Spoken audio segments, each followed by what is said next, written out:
Gas জ্বালিয়ে নিতে হবে। কড়াই গরম করতে দিয়ে 200 গ্রাম সুজি কড়াইতে দিলাম। খানিকক্ষণ সুজি গরম করার পর সুজিতে পরিমাণ মতো জল ঢেলে দিলাম। তারপর দিলাম তাতে 150 গ্রাম চিনি।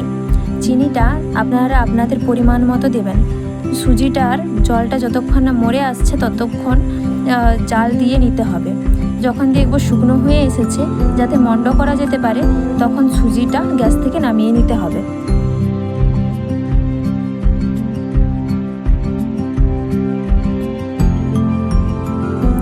থালাতে সুজিটা নামিয়ে নিয়ে অল্প সুজি নিয়ে তার মধ্যে পুর ভরে সুজির পিঠের আকার দিয়ে নিলাম।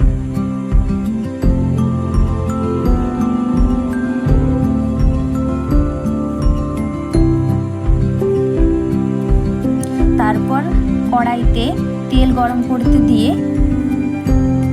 পিঠেগুলোকে আস্তে আস্তে তার মধ্যে দিয়ে অল্প আঁচে ভেজে নিতে হবে যতক্ষণ না হালকা লাল হয়ে আসছে।